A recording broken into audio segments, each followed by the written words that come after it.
way to maybe take like the first 15 minutes or something, or the last 15 minutes, but preferably the first as a, hi Danny, Hi.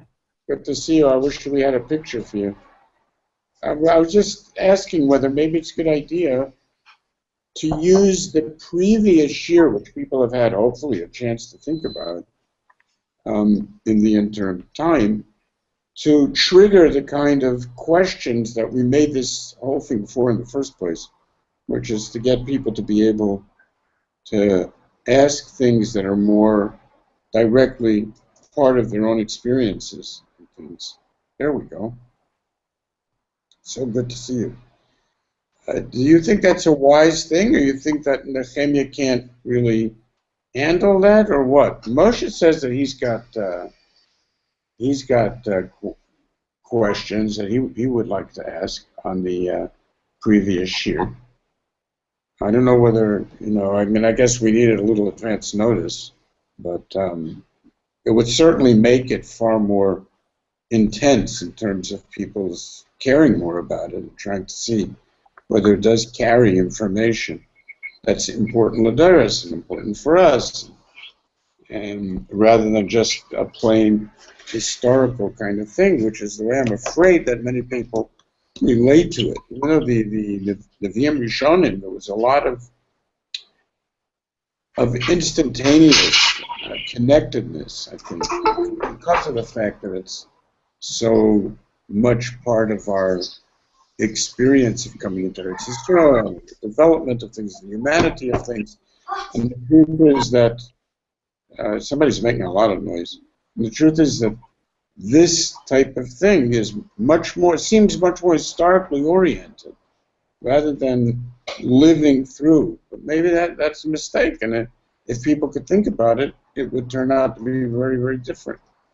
So could you indicate to me whether you feel that it's kedai for us to take, let's say, the first 10 minutes of our being together and using it for those kind of questions, maybe even 15 minutes? Anybody have any feelings about this? Sounds like an excellent idea. Okay, that's one good response. Anybody else? Yeah, absolutely.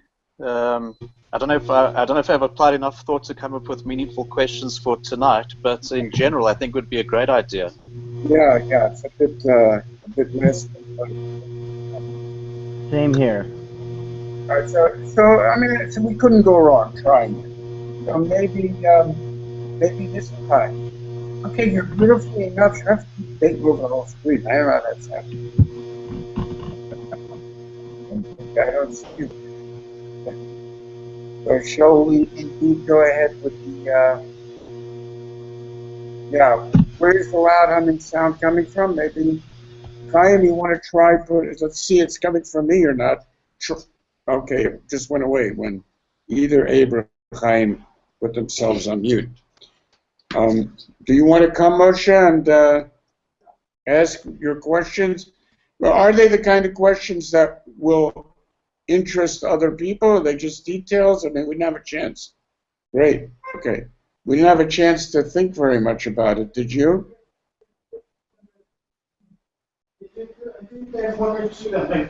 Okay, so, okay, good. Oh, you brought the safer bag. Yeah. Thanks. Okay. So, fine. Then sit down over here, maybe, and people can see you that way. Okay. And let's go from there.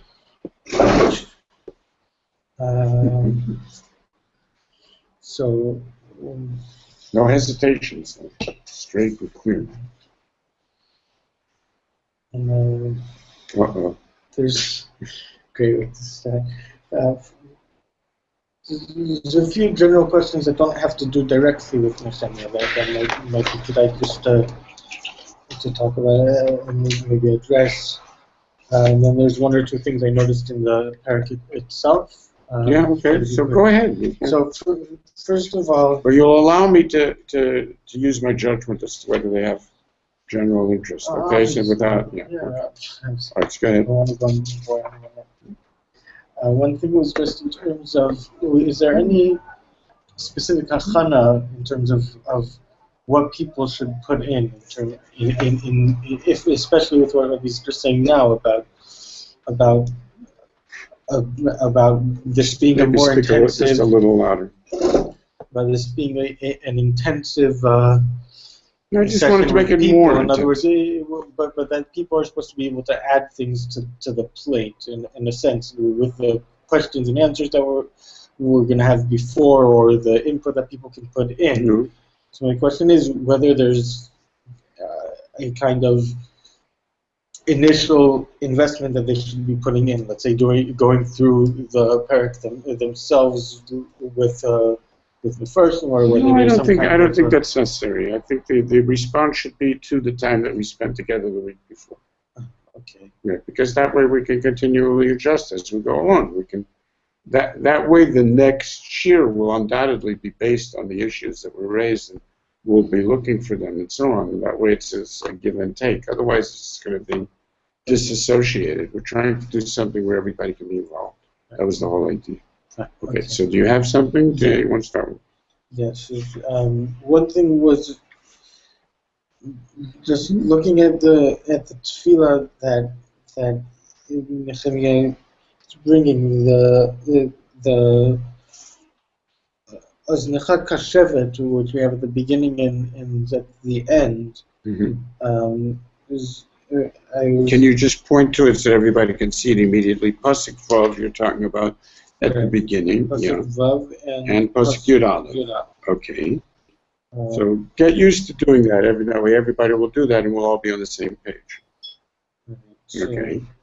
So the question is? So the question is, I mean, what's the what's he trying? Just in Bichlal and the tefillah, but I think it comes out here most. What's he trying to tell us Ladoros here in the tefillah, where he tells Hashem, please listen with you, listen with your ears. What's having to say at the beginning of the end, sometimes little sentence, it's supposed to be the figure that's written in there. It's supposed to be giving us. Okay, that we understand. Yeah. We don't have to give a lecture each time on that one. Obviously, that's the important. Yeah.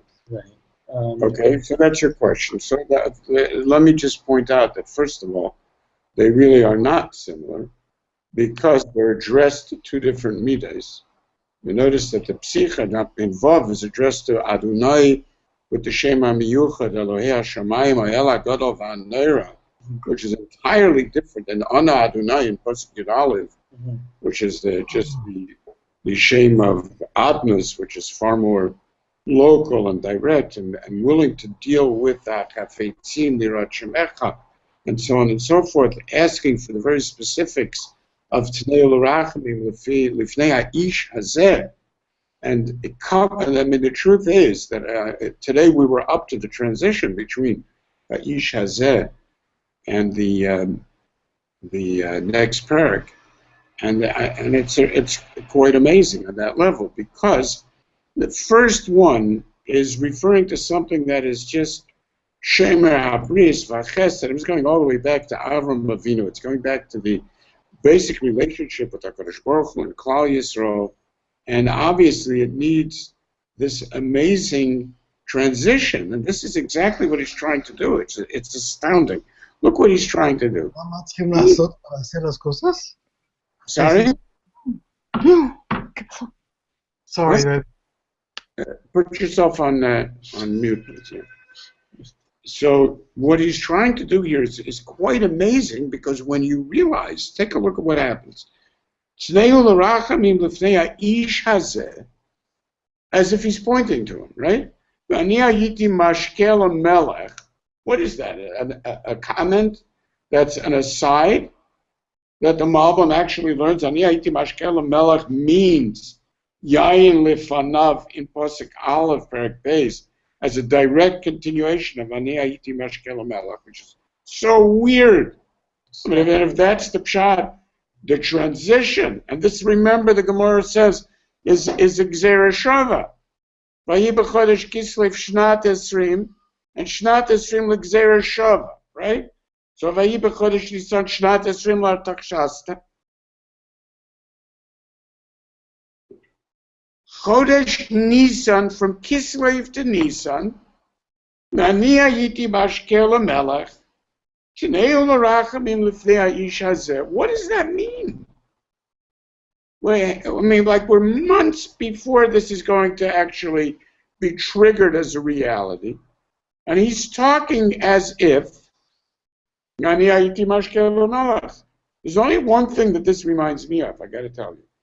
And that is Mordechai mitalech lifnei chatzar hamelech every single day for 3 years. I don't care. So I am big mitpalel for that moment. That's what I'm, as far as I'm concerned, that's now.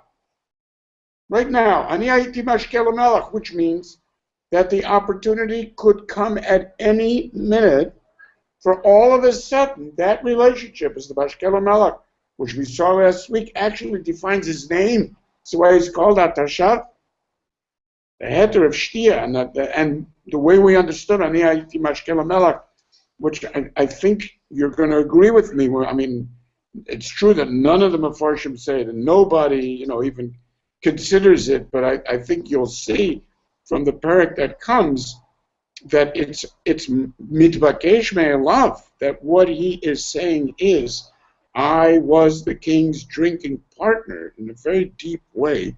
We'll see that. If I'm right, so then it means that this, in exactly the same way that the Mishnah Yayin of Esther became the makor of the entire Geula, and it was, and she understood that's what I need to do. I need to create a Mishnah Yayin. And he's saying, my God, I don't need to create a Mishnah Yayin. Every day is a Mishnah Yayin, which is amazing, right? So that means alachas kama v'kama, that I am in a matzah. We have to type it, no? Huh? So I can type in all of this. I can't hear you. I should be typing all of this. Typing. Okay. Yeah. Sorry, that's true. So that means that I feel that I am in a matzav that is absolutely unequal.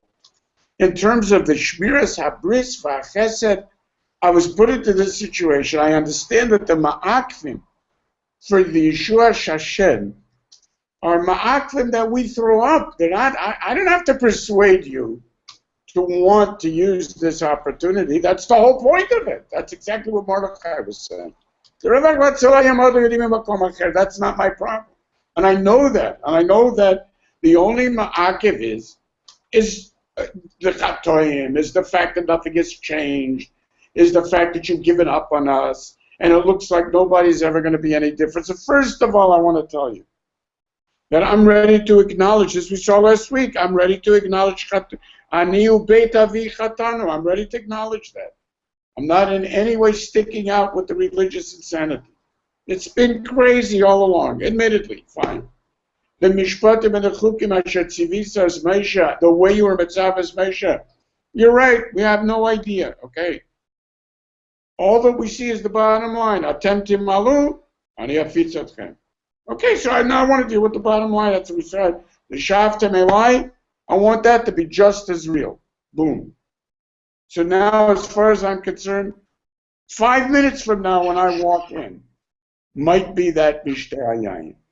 If you take a look in the pasuk, in which I'm going to skip for a minute because you're going to see in pasuk Beis, Vayomer li Hamelech Madech Anecha Ra'im V'ata Incha Choleh Ein Ze Kimro Alev Va'ira Harbei Ma'od. Va'ira Harbei Ma'od is so strange that Rashi gives a pshat, which again, I don't know why this is true and why it is that the Mefarshim on these forums that haven't been that popular and that haven't been that learned, the pshatim generally are so unsatisfactory in terms of being able to get something out of it. I don't know how to explain that. But I mean, it's a phenomenon that we know. You go through Ksuvim and you go through these later Svarim, and you just feel like, what's going on? How come nobody can explain it to us? We know what happened to Divrei Yomi because the Gemara says that it was Gonus, and we don't have the Midrashim. We don't have the Hadrach of Chazal sufficiently to understand what's going on. So of course, it strikes you. What's the V'yirah Arbei Ma'od? It's unbelievably Rashi learns Vayrar Beimod because I see that the king suspects me of wanting to murder him. I mean, it's an absolutely amazing thing to say when it's so clear that the Virar Beimod. We're going to get to Ashigal in a minute. I said I want to skip. It's easier when you say something than when we have to stop to read it and figure out. It's less obtrusive to say than it is to write. I saw this last week also. It's important. You have to stop everything that you're doing, whereas it's very natural to have interruptions in conversation. That's fine. That's great. That's what this is for. It's a conversation. So it's clear to me.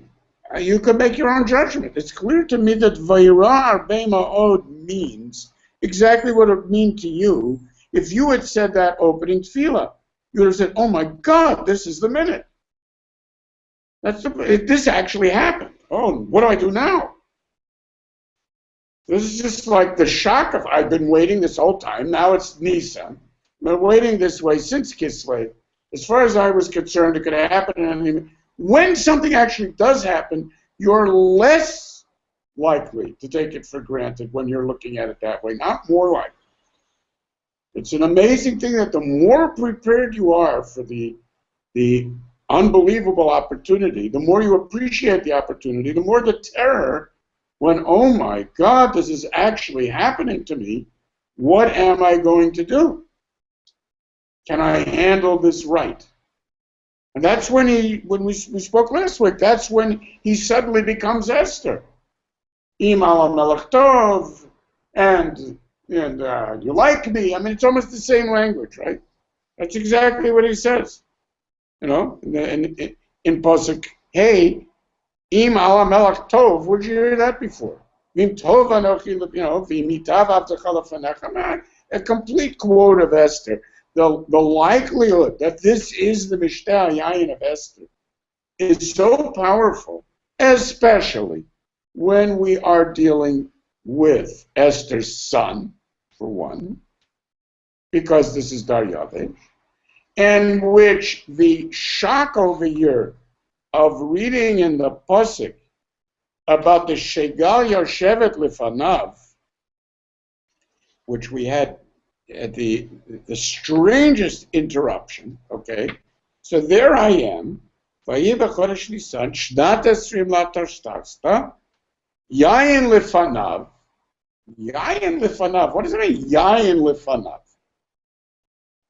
I mean, Hebrew makes no sense. In the Aramaic is like Hebrew of that time. It makes a little sense. Not that Heviu Yayin Lefanav, Ani Aveti Yayin Lefanav. It's all very nice to say you could justify it in terms of the language of the time. But for heaven's sakes, why would we write it that way? Yayin Lefanav.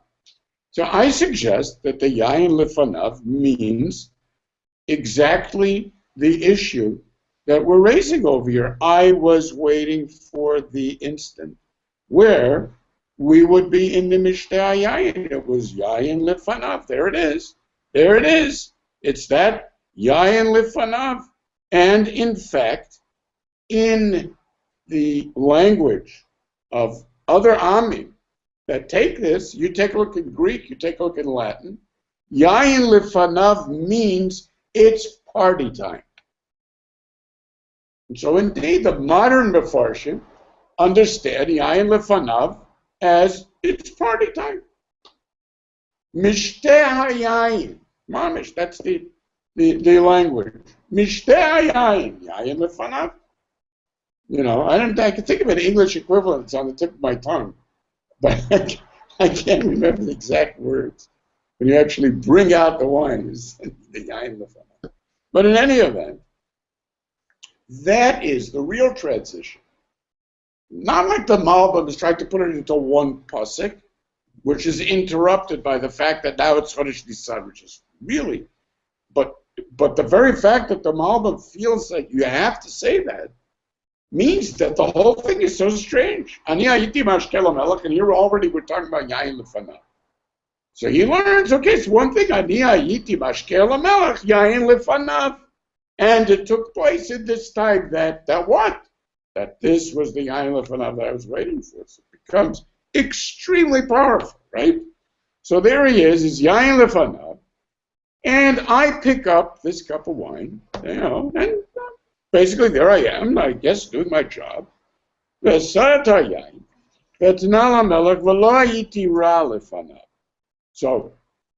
this is such a strange thing. So this is where Rashi learns that I was always very careful to be in a good mood.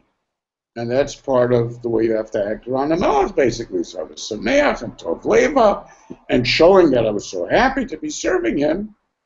And that therefore today, when I was depressed, if he says to me, Vayomer li hamelech, something is wrong, this is how Rashi learns it. Something is wrong. You look like a criminal who's about to murder me. Then Harbeimah means, oh my God, he's going to kill me. Which, I mean, obviously doesn't tie into the entire thing. I mean, it's an outrageous shot in terms of the understanding of what's really going on here, right? Do we understand why he has a particular mood today? I mean, he's been mitabel already for a couple months, and he only got this position after he started mourning over Yerushalayim. Why do you say that? You don't mean this position in this job. You mean into this pickle. Yeah. I mean, I'm saying what changed from the beginning of the book. We understand that he's been mourning over Yerushalayim, and didn't he only get the job? It wasn't that what Rebbe was saying? V'ani hayisi mashkel hamelech is talking about in the future. No, I didn't say that. When he came up to Nisan. No, I didn't say that. Adarabah, that came before Nisan. Oh, it was the previous Kislev? That's part of the tefillah that he says, look, I know that the opportunities are going to open, except I need to persuade HaKadosh Baruch Hu to be noyeg with a midah of adnus to people that just want to be good, and that should not help them. Let's try to work it out. And more important is that the adnus element allows him to speak simultaneously to HaKadosh Baruch Hu and to the king, because basically, I mean, that's the Adoni, as Yehuda speaks, where it's really a reference to HaKadosh Baruch Hu, kind of some of the Mefarshim. Say Adoni. I mean, he's really going to say Adoni, or he's being Mishtachava really to Yosef. In other words, it's the element of the Malchus. So, It's an amazing question, I thought. Wow. His Iker question is an amazing question. That's yes, 100%. I haven't even begun to. I'm addressing this side point, right? So now the question of why, indeed, does he look like this?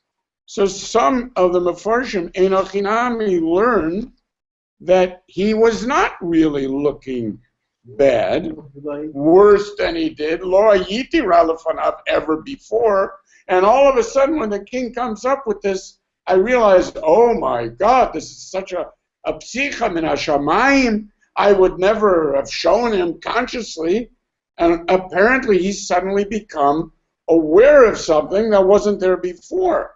Now the Malbim actually understands that that's the meaning of Hashegal Yoshevet Lefanav, that Hashegal must refer to his mother, Esther. So it's not the queen, his queen, it's the queen, the one that is known all over the world as the sex queen of the world, because obviously you can't just say Shegal. Shegal is such a sexual word. It's the only word in Hebrew that means sex. There's no S-E-X in Hebrew. So Mishgal is sex. That's exactly what the Even Ezer says. Okay, that seems to be the whole point over here. V'ashegal. How else do you understand V'ashegal? Where is it? Mishgal. which is really the basis for the Gemara's wild suggestion that it's a dog. Because why else would we make something so sexy if it isn't kinky on some level? I mean, why refer to a malkata as a shegal?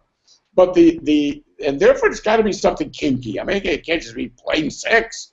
And that's the raya that we have. This is a remarkable point. That's the raya that we have, that Koresh turned into a Russian. So the Gemara asks, I understand, what does that have to do with that? Koresh, this is Artashasta. Say, well, who Koresh, who Artashasta? Which is ridiculous. What's that supposed to mean? We know that this is after the reign of Koresh. This is according to Tosfos, like we mentioned last week, the third year, because the reference to the original opinion, according to everybody else, Tosfos himself says, I mean, the truth is, yeah, it probably doesn't mean that.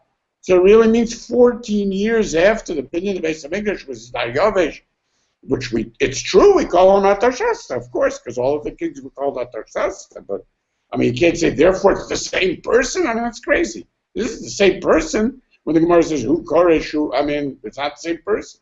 So how do we know he changed colors? And will we believe that the Daryavesh, the child of Esther, was sleeping with a dog that he kept next to him on the throne? I mean, it's outrageous. It's cuckoo. It's crazy enough to say it about anybody. We're going to say it about Daryavesh. What is it supposed to mean, Bichlal? So clearly that's something we need to address, and it has to do with the fact that when the king acts, and he's not acting as person. This Daryavesh has nothing to do with being the son of Esther. To such an extent that the Gemara even discusses the question of why is it that we accepted help from him. I thought we don't accept from the Goyim. What do you mean from the Goyim? He's a real Jew boy, kosher Jew, son of Esther. What are you talking about, Goyim?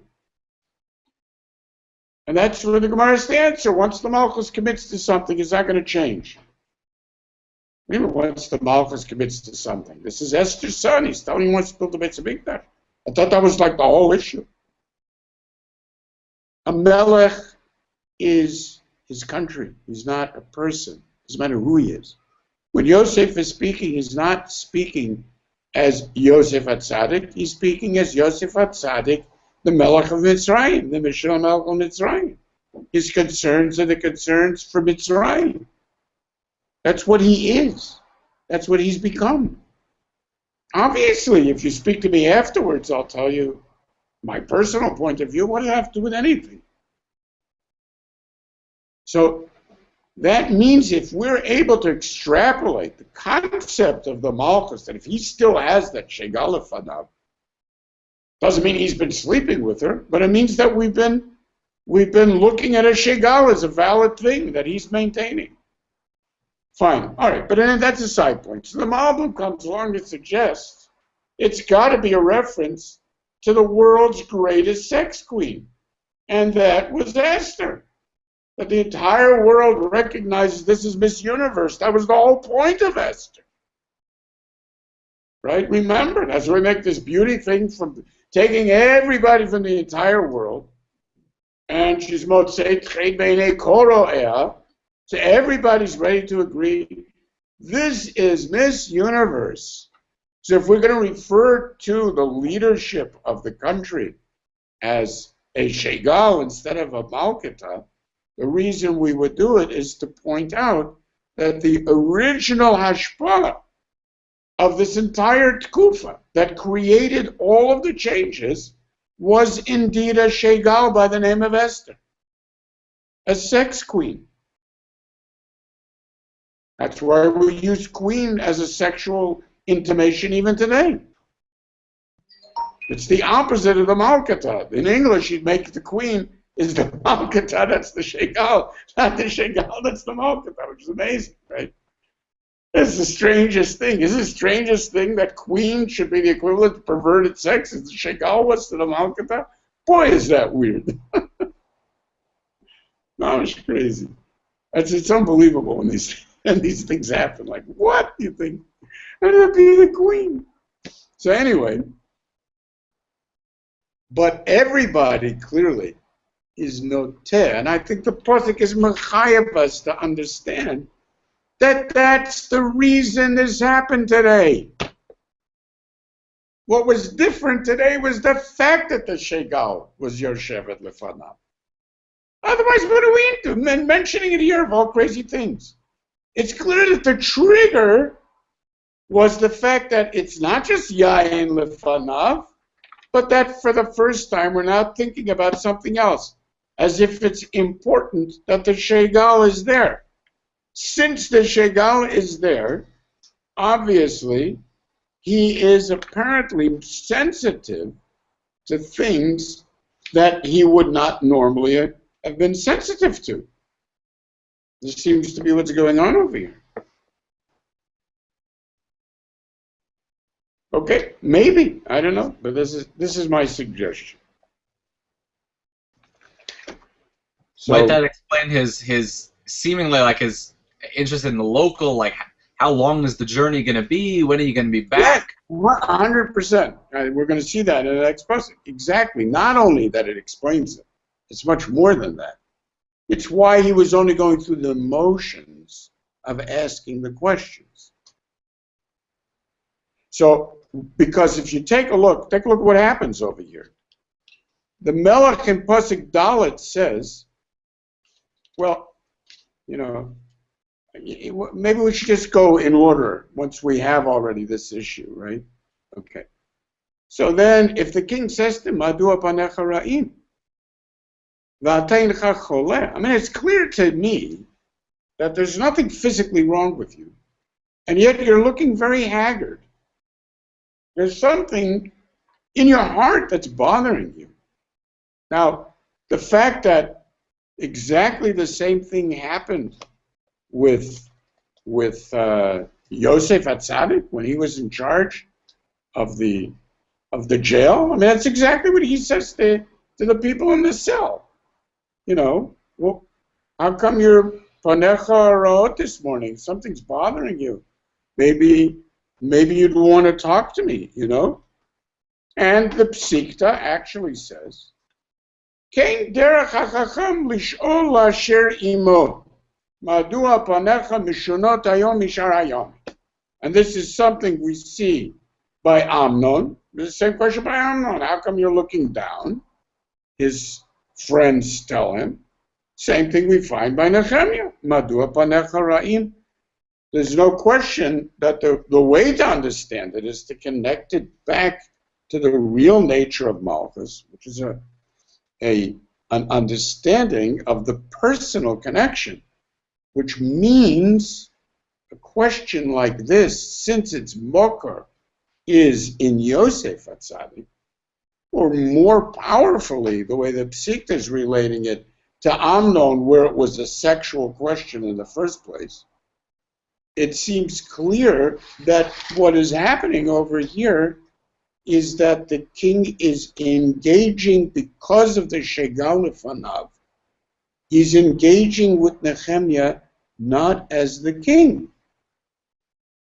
In other words, the idea is in exactly the same way that if you were invited into the area where the king is alone with the Shegal, whatever that is, then you understand this is not a normal moment at which I'm going through the court procedures of picking up the wine, tasting it to make sure it isn't poison, putting it down in front of him. This is an intimate moment. The king is there, not just with the queen, but with the Shegal, which is a crazy way to refer to a queen, whatever it means, unless it's stressing intimacy, which means that Nehemia was being let into a completely new environment in which the king suddenly sees his relationship, which is what Nehemia claimed all along. I'm telling you that I am the king's drinking buddy. That's the bottom line. He cannot let on to that fact when I'm sitting there, people are around, and so on and so forth. But if I'm invited behind the curtain, so to speak, to the Shegal, and by the way, the minhag is that they were not together with the rest of the people. There was always a mechitza that was mafrid at that period. That's the archaeological findings, that during that period they always portray the king behind the mechitza.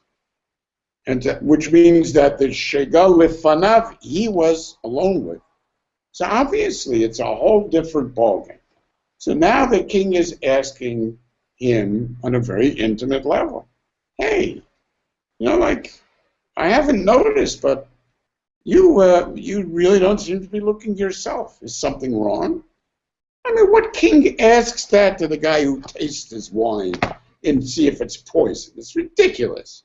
So obviously we have, for the first time, a moment of intimacy in which the king is letting on to what Nehemia hinted at before. Hey, buddy, what's wrong?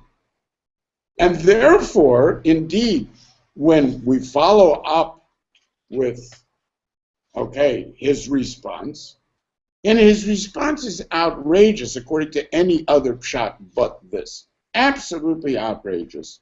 In which he said, well, why shouldn't I look bad? Why shouldn't I look bad? What kind of answer is that to a king? Well, why shouldn't I look bad? Madua lo yiru panai. Madua lo yiru panecha. Maybe because you got a job. Maybe because you're in front of a great king. Maybe because we couldn't care less about Ir beit kfarot avotecha. What the heck is wrong with you, man? Take this guy out to be shot. Can you imagine? Stalin calls you in, he used to do this all the time at his drinking parties. Yes, so what's up, guys? Well, I'm feeling really down because the Beit HaKvarot. You should know that this, I know personal maisim with Stalin that this happened to. Personal, the person himself. So what happens? The guy was a genius. This is, I think I told you the story about the happiest almana in history. Remember I told you she's so happy she's an almana? So it was this guy's father that this happened to. It's amazing. Her husband's father. He needed to get to Eretz Yisrael, and he was going absolutely crazy. And it was a whole story. He had a father who was blind, and there was nobody to take care of him. And in those days in Russia, to get to Eretz Yisrael, you understand, it was absolutely crazy. They threw you in jail the moment you put in the request, right? So what happens? The guy's a genius. He sets up this boat that he's going to get onto at a particular time, yeah? He asks Stalin. There were times that you could actually come in or you could send in a ksav because, after all, this is the leader of the proletariat. If somebody, has a concern.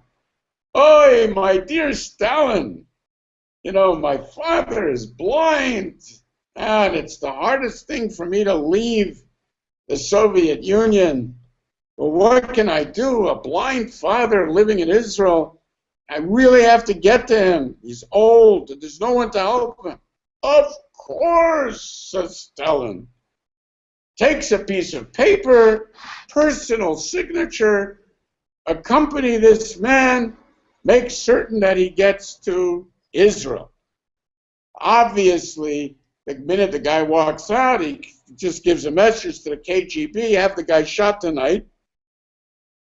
But his guy had it all arranged that he got away before the KGB was even notified. Because he had this boat waiting for him that took him to a point. He shows he's got a letter from Stalin. What are they going to do? Amazing. Okay. But it sure isn't a smart thing to do to tell Stalin that you've got a father who's old and blind in the land of Israel, does it? So for him to say to Stalin, assuming that this... He knew, he understood totally that obviously this is what was going to happen, that he would be instantly shot, right? Yeah, but I don't know what Raphael, he doesn't know what to do, I guess. So, yes, is that an unbelievable story? Yeah. Yeah, obviously from there, tell Rafi what to do, like, right? It's just an amazing story, amazing. Mamish, all the adventures he described it, how it is that he got there, what happened, and it's an unbelievable story. But the genius and the chutzpah of actually doing this. Hi, Ralph. Great to see you, Steve. So, yeah, I don't know. You didn't see the link that we had sent you? Always I check for the saw it link. when I read it. Yeah, always check first for the link. All right, so it seems clear to me that the Melech is really acknowledging the fact that, look, I'm worried about you, buddy. What's wrong? And so when he answers, look at this. When he answers, well, what do you think? Madua lo yiru panai. I mean, anybody in this circumstance, asher ha'ir beit kivrot avotai chareva, u'shareh u'kluva eish. What's the king's response? It's astounding. His response is, all right, come on, what do you want? Look at that crazy response. Will you tell me what you want? Stop beating around the bush. What is this craziness here, Avotai? Why shouldn't I be miserable? We're friends. Just what's the issue? Will you please come up with it? That's like unbelievable, no? What else does that mean? What are you asking? You ain't fooling me. We're close enough for you to tell me what the real issue is. It doesn't have anything to do with your ear avotai and beta kvarot. Come off it, man. So what is going on? So then I was terrified. Oh my God, this is the real moment. What am I asking for? Oh God. Okay. So then he says, because my communication to the Melech was my speaking to HaKadosh Baruch Hu, but not to Aleph Dalet Nun Yud, which was the end. He's going back to Eloi HaShamayim, where he had started the original, because now he's dealing with the Revach Vatzalah, the level of Abris, Vachesed, and so on. So this tefillah is now bringing together the tefillah that started from before, which he had prepared from Kislev. And now I understand, he says, HaMelech Imal HaMelech Tov. This is the way many in the Mefarshim understand, even Kipshutai, that what I was saying to the physical king in front of me, but looking through him to Elohei HaShamayim. Exactly like Chazal or Darish by Esther, that if it says Melech, the kavan is to Melech Malchei HaMelachim. Amazing thing. So Imal HaMelech Tov, he actually quotes Esther, V'nitav avdecha lefanecha, because they're two separate issues over here. First of all, look, I'm not asking you for something that violates your principles. I wouldn't do that. That's clear. I don't care what the relationship is. So first of all, and this is true by Esther as well. At first, it has to be mekubal to you. If it's mekubal to you, then we can discuss whether you care enough about me, in Esther's case, to allow me to be involved in that tikkun, which is the reason that instead of simply undoing the letters of Haman, the undoing the letters of Haman was only through giving everything into the hands of Esther and through her to Mordechai. Because there was im tova ani lefanav. That's a different question. The same thing is true over here, understands the Malbim. First of all, Imal HaMelech Tov, that's the issue, without me being involved. This is an objective issue. Is it something that you would want to do to rebuild Yerushalayim? And furthermore, maybe it would even be possible for me to be the one that you appoint to do it. That's a different question. Imitav avdecha lefanecha.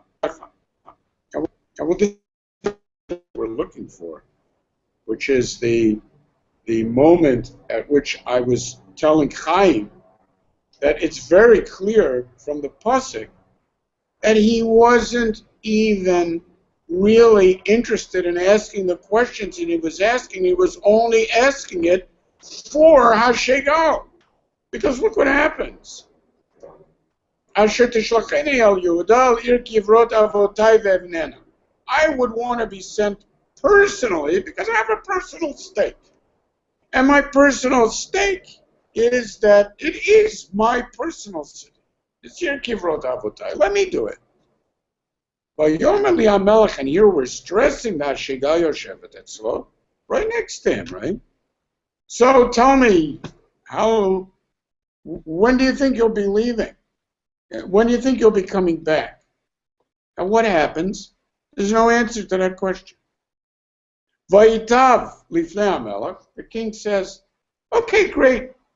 Vayishlacheni, vetne lo zman. And then I answer the question. So what do you ask the question then?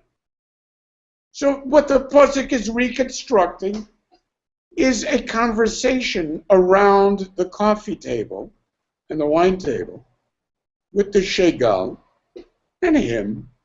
So tell me, so how long do you think you're going to be? When would you plan to leave? Yeah, absolutely. Go ahead. Let me know what's going on.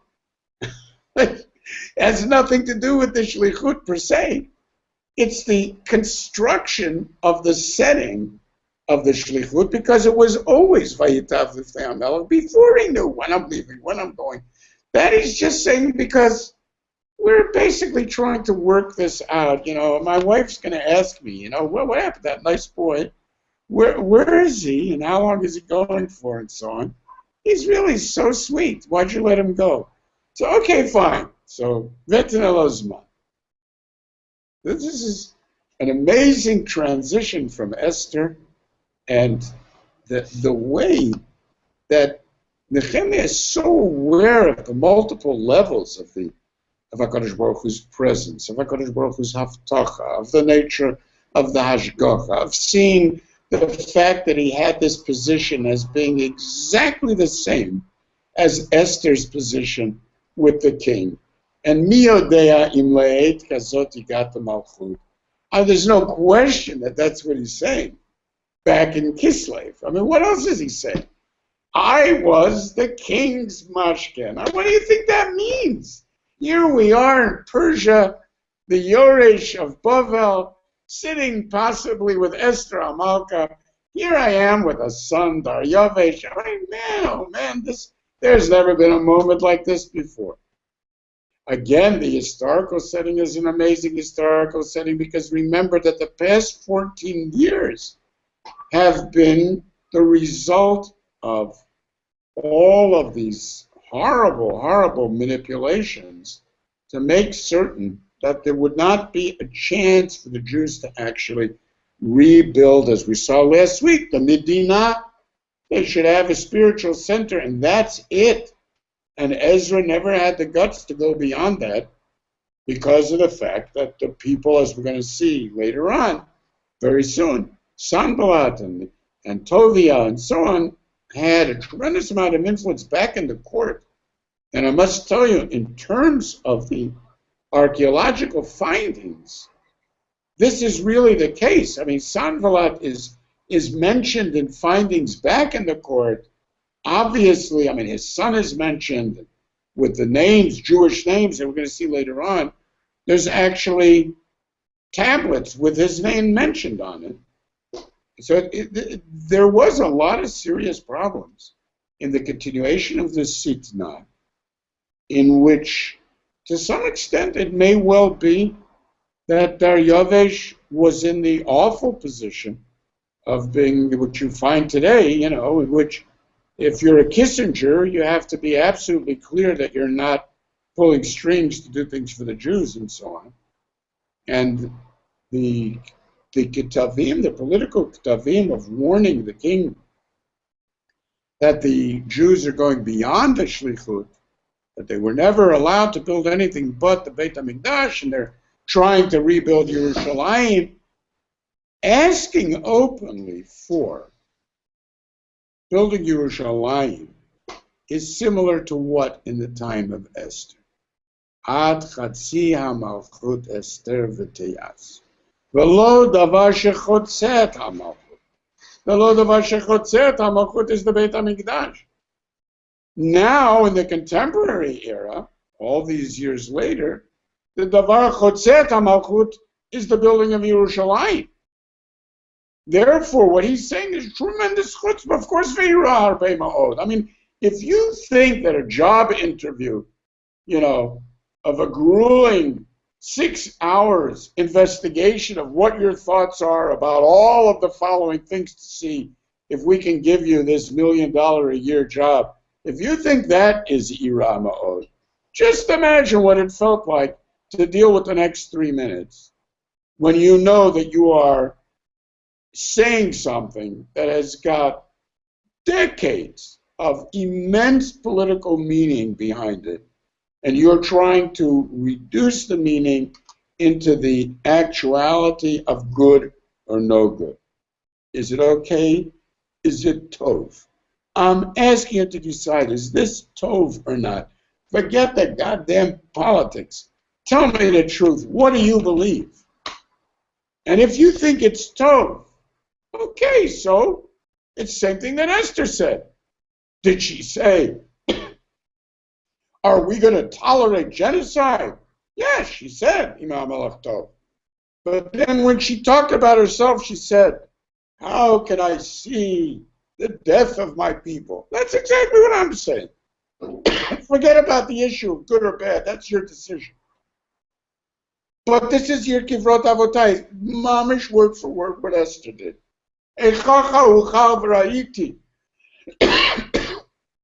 That's what he's saying. In